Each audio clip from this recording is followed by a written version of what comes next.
This is going to be my last video, and then I got to enjoy Thanksgiving. I don't know what I'm going to do. I'm going to try to call my daughters, but I know that they don't answer their phones. Want to take them out to eat. I can get a hold of one of them on Facebook. My youngest daughter does not do Facebook. But anyway, I got to talk about this one video, and I should do it as a short or do it. I should show you the short, but there's this YouTuber or blogger that goes around, and you can tell he's not in America. He's in a foreign country. He's in the UK somewhere, or Canada, or something of that nature. He's not in America. You can tell by the video footage he's not in America. This is going to be real short. The problem is he's going around trying to get hugs off of people. And once he gets a hug, he gives them a Galaxy, iPhone, smartphone, or something of that nature. And they're blessed. Now, at first, I feel bad for him because it looks bad. A black man trying to go get hugs off of all these white complected people, Asian looking people, and other races. And nobody wants to give him a hug except maybe Africans, which that alone is a small number. And then there are black people that'll be like, yeah, high five, they might not give him a hug. They might give him a fist or a, high five or whatever. I think all in general, if it was a woman that was going around trying to give people hugs, especially if she was a non-black woman, she would get more hugs.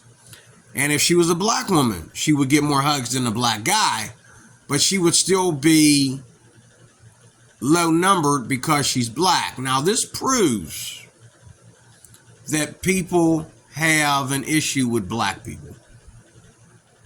This proves it. The thing is, the young man that is going around doing this, the blogger that's going around doing this, I think he understands.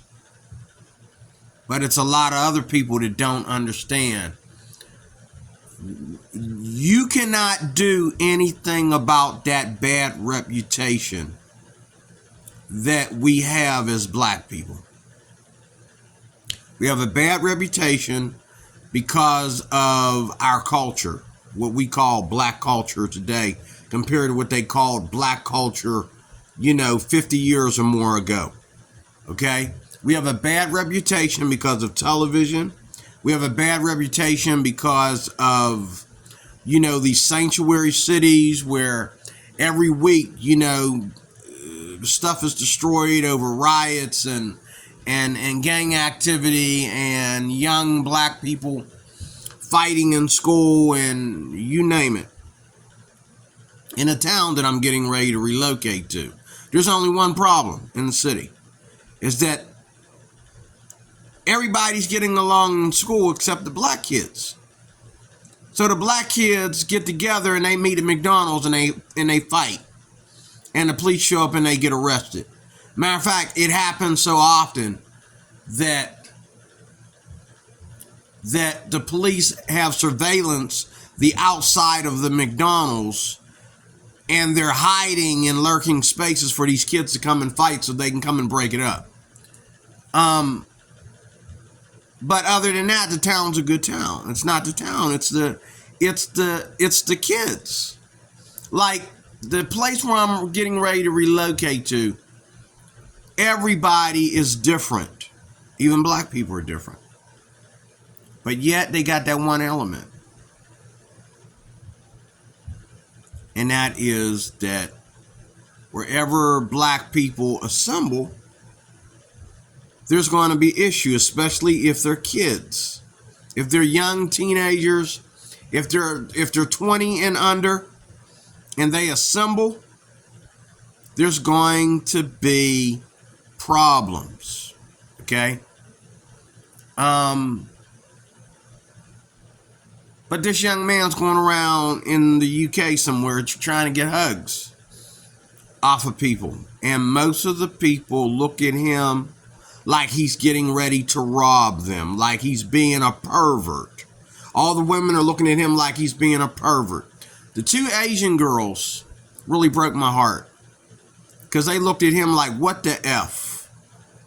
They just walked off like, you know, you come near us one more time, you know. That hurts. And I feel bad for him, but I don't think he feels as bad for himself as I do. Because he understands, like I understand, that we have a bad reputation that is our fault. You can sit there and keep on talking about white supremacy and white privilege and all that garbage. But the fact of the matter is, your little nephews and your little nieces are fighting in school. Okay? Fighting on the street. Okay? They're making McDonald's look like, you know, it's only there for black people to get there and fight. The riots, you know what I'm saying? And we're the only ones. Like I just saw a video before this one where this woman wanted to explain to you that the way she plays,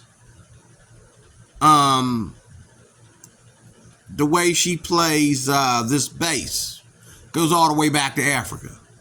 Okay, sweetheart, do you want people to learn how to play bass like you? Do you want to accept people's compliment about the way you play bass? Nobody gives a rat's behind where it came from. Okay? They didn't ask you where you got that from. And you didn't go all the way back to Africa to get it. Now here she is. And then she made a comment about people to play bluegrass like this. Well, if you're not a bluegrass player, don't criticize. Okay?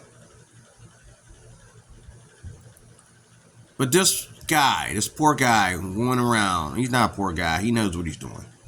And he understands the rejection. He knows that his people, this is probably why he moved to the UK. He knows his people are constantly in this rut where we're constantly doing violence. A friend of mine just told me that the police shut down one of the bars in his predominantly black neighborhood because of all the shootings there. It ain't white folks coming in there and shooting. It's always been going all the way back to Jim Crow. It's been black folks that come in there and shooting. Okay? Well, you can't say black, D-Word. Why you tired? Because we make this part of who we are. Now, because we have a bad reputation, this is the only thing that we can do. And it really doesn't matter to people, but do it for your own protection and your own rights. Black people have to do two things. First of all, they have to evolve. They have to become more involved with the mass community. Don't hang out down here in the black community and then go over there to the white community and want people to hug you. Because nobody knows you. All they see is a Negro. They don't see you. They only see the color of your skin when it's like that. If you hang out in the black community, when I say black community, I'm talking about black neighborhoods. When you're segregated and you live in the black neighborhood, people see you come around. All they see is the color of your skin. They don't see you. They see the color of your skin. So the best way to avoid that is be involved in your community. Don't do everything in the black community. Go up and go shopping in the other community. Go out there and help people and say hello to people. Don't sit there and, hug people just for the sake of this video. Always be out there doing things that let people know that you are a love-giving citizen and a law-abiding citizen. And we have to do this, black folks, because we went out of our way to show people how tough we are and how wroth and bitter we can be. So where are we going to show people how kind and sweet we can be?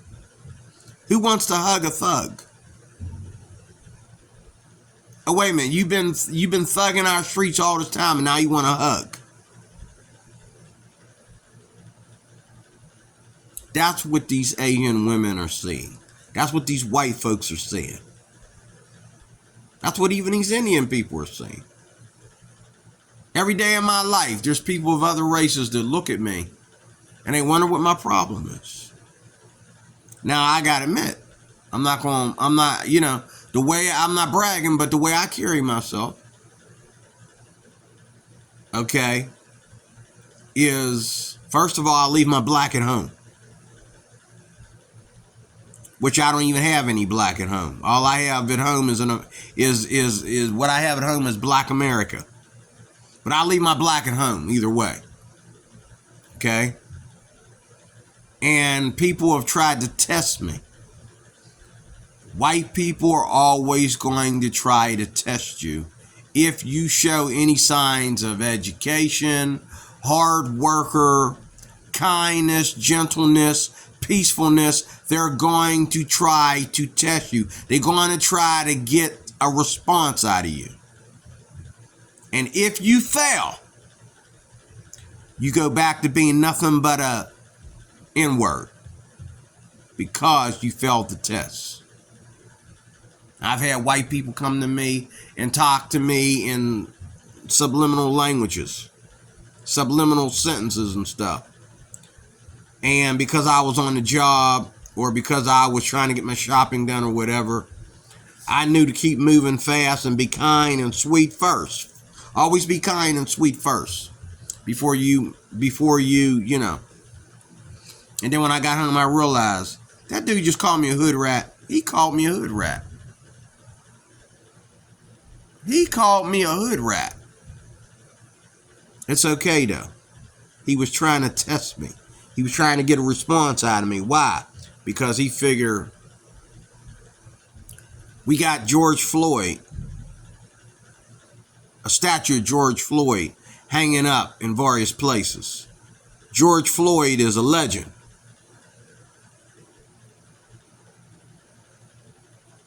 Okay? So is every other black, individual that got killed in the line of thugness, in the line of being a thug. Or a dope head being cracked out of his mind and not knowing what he's doing or whatever. They got shot and killed. They're heroes to a lot of liberal Democrats. To these sanctuary cities, in these sanctuary cities, they are heroes. For what? They didn't save squat. Thing is, they know that you think that they're a hero.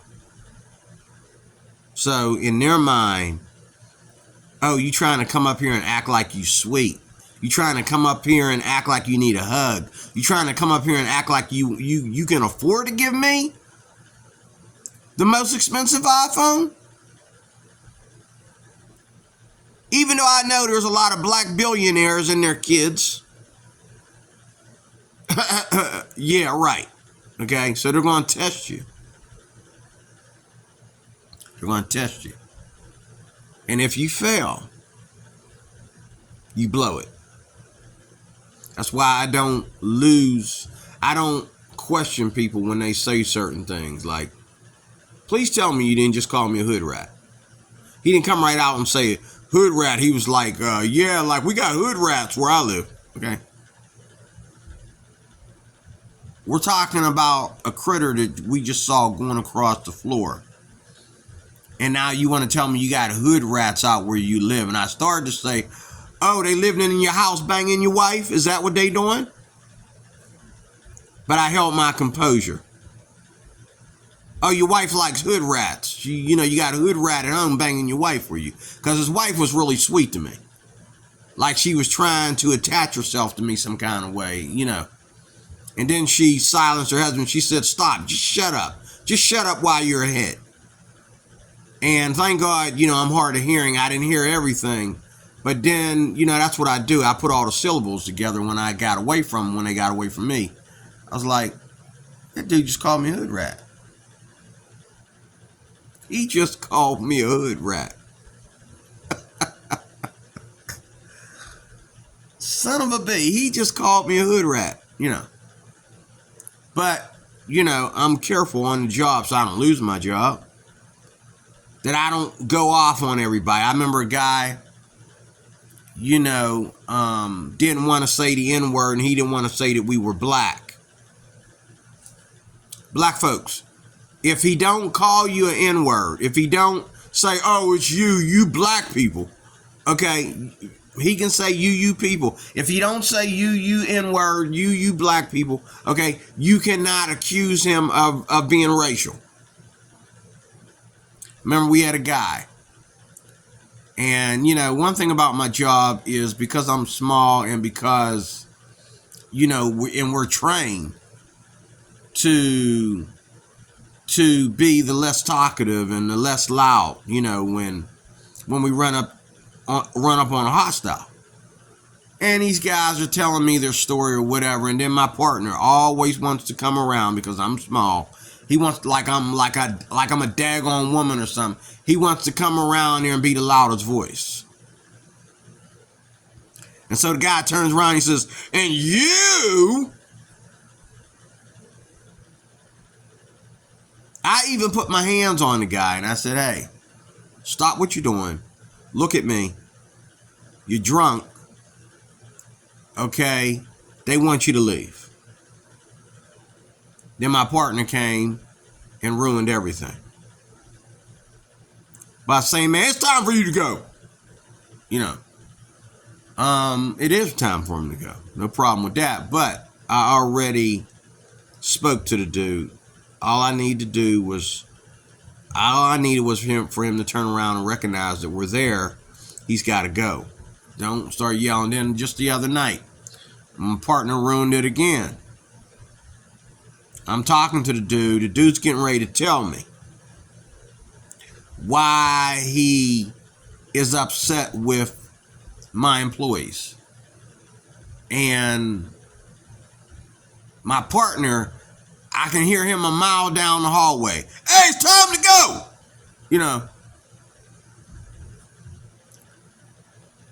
And then you being black and you do that too.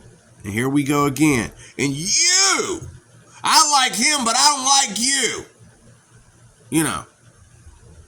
That's what happens when you think that, when you forget that we as black people have a bad reputation. So since we have a bad reputation, we need to be on our best behavior. You can't control other people's kids, and you know, you having a good reputation for yourself doesn't give black people a good reputation. There's really not much we can do except do it for ourselves. Okay? My problem with white people is they see a black person trying to do better than the others. And they try and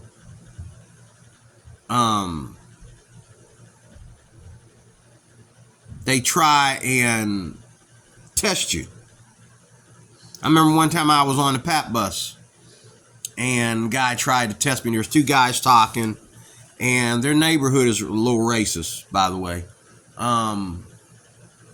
You know, this is that neighborhood I always tell you about where at night there's this little red Sundance that drives up the street. This old beat up red Sundance that drives up the street. If he catch you walking on Pittsburgh Street, he'll call you the N-word if you're black. And he calls a lot of, you know, he can't see that well at night. So a lot of the people down there, there's no black people that live there. There might be one black guy and his white girlfriend that live in the whole little town area there. But there's a number of Spanish people that live there. He'll call Spanish people the N-word. because they're brown like us, or they light skin looking or something. He'll call them the N-word. It in the middle of the night when he's drunk or whatever. He see you walking down Pittsburgh Street, he'll call you the N-word. Okay, and this is right now. Okay, this is not way back in the day. Sorry, Jesse Lee Peterson, but this is right now. Okay, this is going on right now as we speak.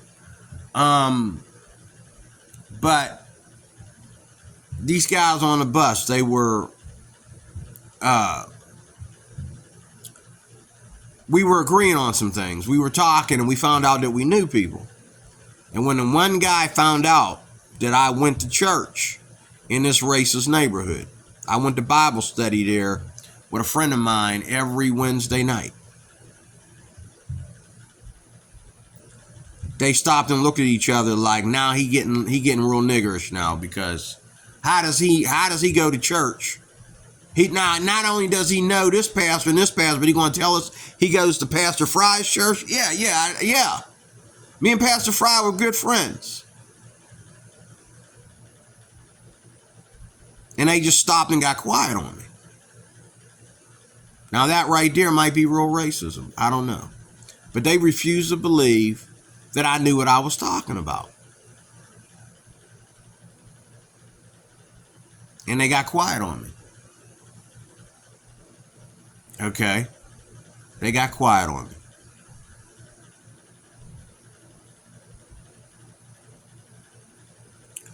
And that was their way of saying, nigga, look here.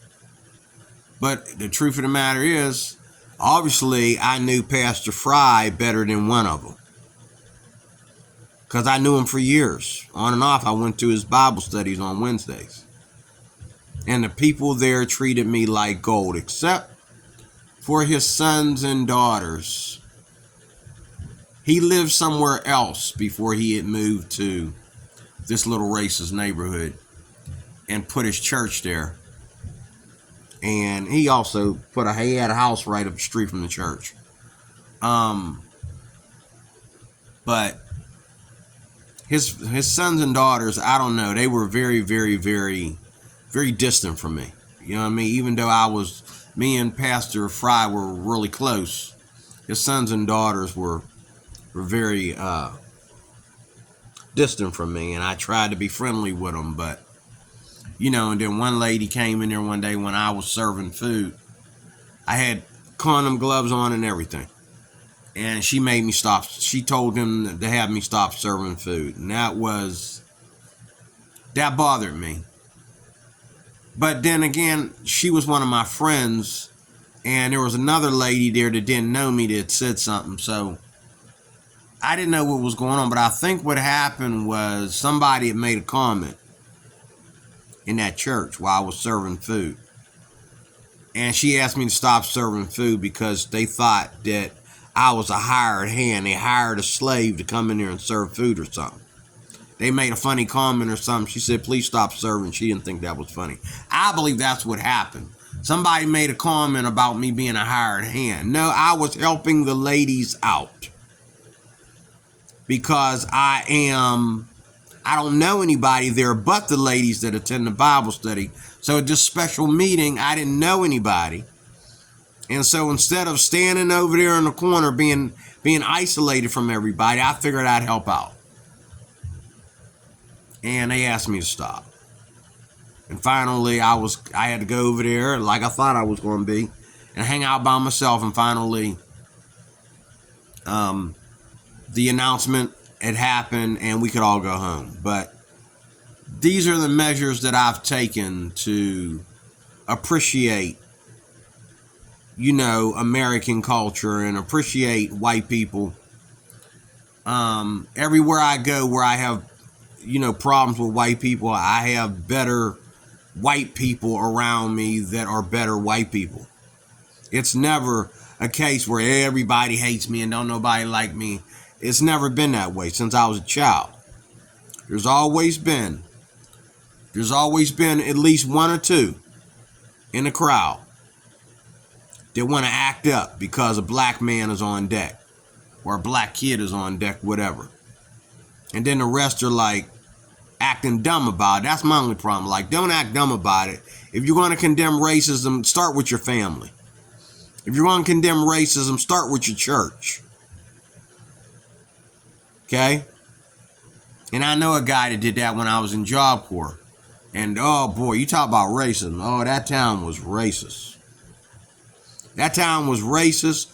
White people were trying to hold you on a leash to keep you from going anywhere, because if you go into town, they don't know what's going to happen to you. That's how racist that town was. And this was only back in the late 80s. Okay? Right after I graduated from high school. And I'm telling you.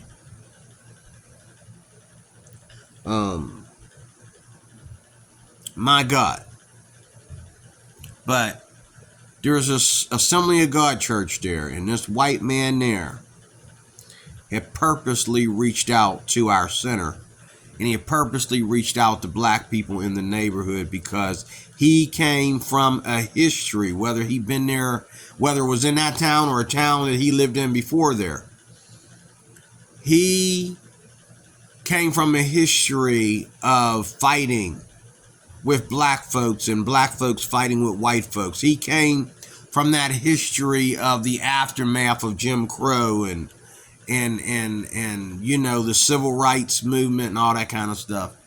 This white preacher, pastor, would do whatever it took to be at peace with black people.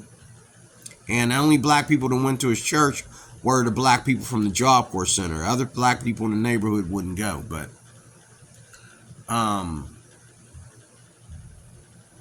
in closing, it's not you. It's your reputation.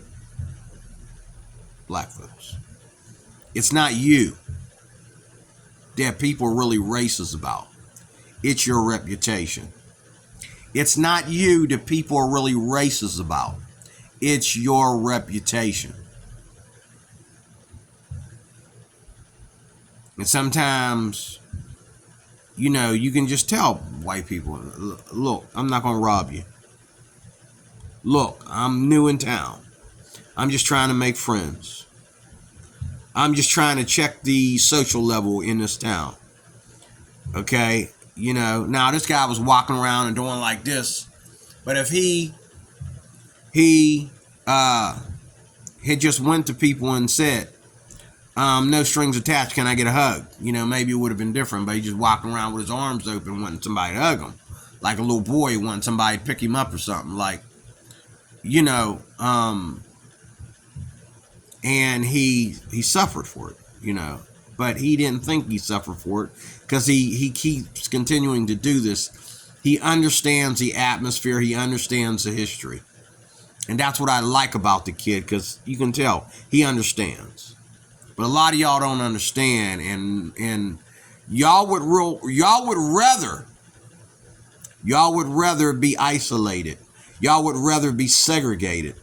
But yet, when you need white people, you get mad because you're segregated and they're segregated just as much as you are. They have a distance and they're keeping their space just as much as you are. But you get mad because you need white people and they're not there for you. They're walking right past you, or they don't want to buy your product, or they don't want to sit down and have this conversation with you. But you put that on yourself because you first wanted to be isolated. You first wanted to keep your distance. You first wanted to call everything white privilege and white supremacy. So there's the distance then.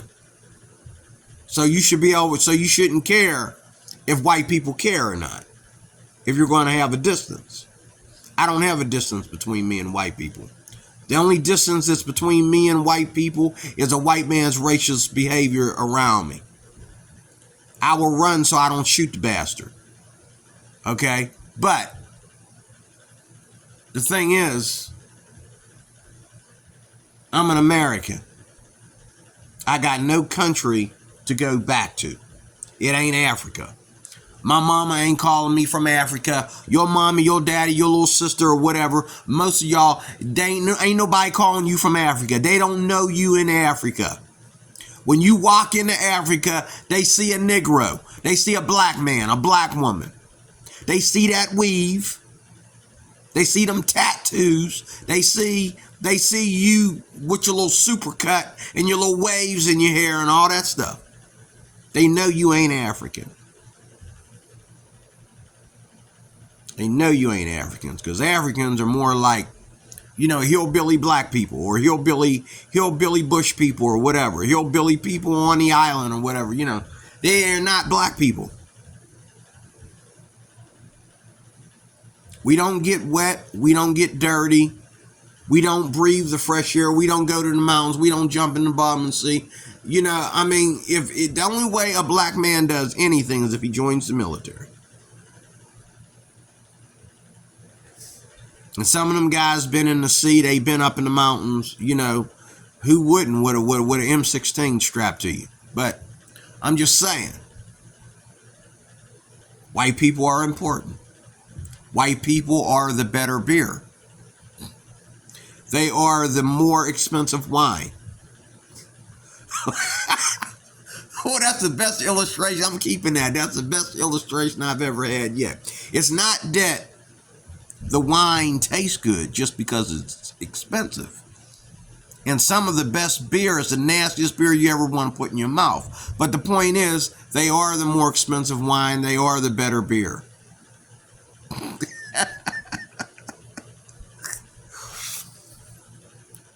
But if you want a hug, you gotta be a hug. You want a hug, you gotta be a hug. Don't go around wanting people to hug you and you ain't the hug. Okay, you gotta be a hug. Find somebody that needs a hug, and when people see that, to be like, oh, I feel like I want to hug the man. But you got to do more at getting involved in your community, especially if your communities are segregated. You got to do more involved in being involved in your community. Because if you don't, you're still just another Negro over there on the south side. Okay, maybe you need to go back home to the south side. Don't nobody care about you over here. Why? Because you never cared.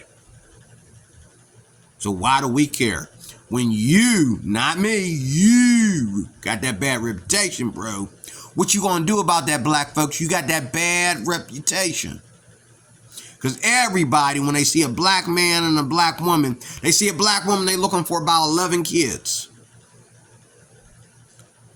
Okay? And they looking for you to get loud about something, about any old thing. Oh, your eggs was a little bit brown, or your ice cream was a little bit melting because it was so hot outside, so it's white supremacy. Every time they see a man, oh, he's a rapist, he's a thug. Why would this lovely Asian girl want to hug him? Just as a social experiment. Does she want to get raped at a social experiment? But they don't do it to be ignorant. They don't trust you. You have a bad reputation. This is why I go out of my way to be the person that I am. This is why I'm not a Democrat.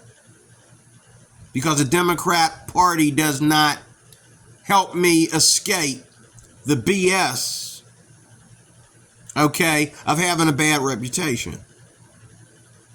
But do you know how many conversations, even with white Democrats, you know how many good friendships and conversations I've had just by being a Republican, just by being a Trump supporter?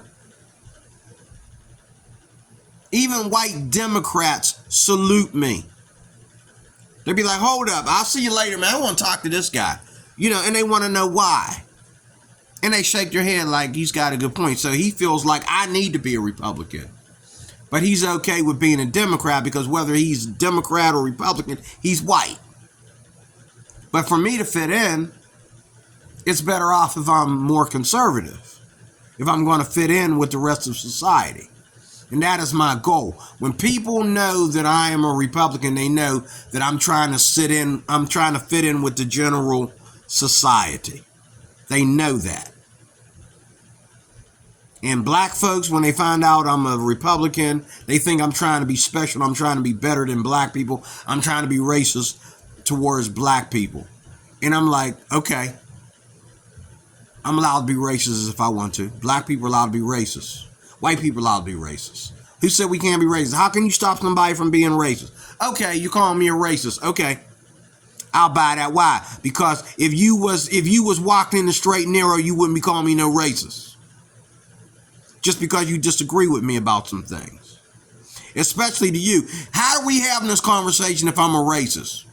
You don't see, it's like I'm not going to use that terminology, but it's like you don't know what something is. Like if you don't know what racism is. Because if racism is what it is, that means that we don't even come in contact with each other unless we're trying to hurt each other. Somebody want to come in contact with you because they want to kick you out of the restaurant, that might be racism.